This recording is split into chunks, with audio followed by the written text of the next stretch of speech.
කුරුස TV යාඥාවේ මහිමෙන් දේව වචනය. සුවිශේෂක මාක්තුමන් විසින් ලියන ලද දේව වාක්‍ය නම් මෙසේය. මාක් 10 වන පරිච්ඡේදයේ 13 වන වගන්තියේ සිට 16 වන වගන්තිය දක්වා.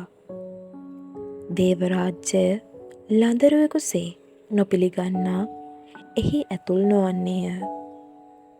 සමහරු තමන්ගේ ළදරුවන් පිට ජේසුස් ස්වාමීන් වහන්සේගේ අත් තබවා ගන්නා පිණිස උන්වහන්සේ වෙත ඔවුන් ගෙනාහ. එවිට ශ්‍රාවකයෝ ඔවුන්ට තරවටු කළහ. ජේසුස් වහන්සේ ඒ දැක ඉතා අමනාප වී ළදරුවන්ට මා වෙත එන්නට ඉඩ හරින්න. ඔවුන් නොවළක්වන්න. දෙවියන් වහන්සේගේ රාජ්‍යය මෙබඳු අය සන්තකය. සැබවින්ම මම ඔබට කියමි, යම් කෙනෙකු දෙවියන් වහන්සේගේ රාජ්‍යය ළදරුවෙකුසේ නොපිළිගත්තොත් ඔහු කිසිසේත් එහි ඇතුල් නොවන්නේ යයි ඔවුන්ට වදාළසේක.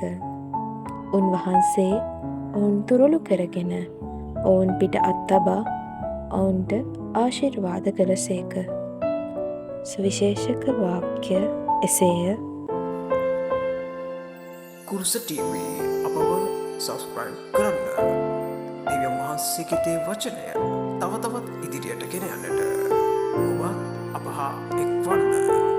ස්තුතියි. ජේසු පිහිටයි.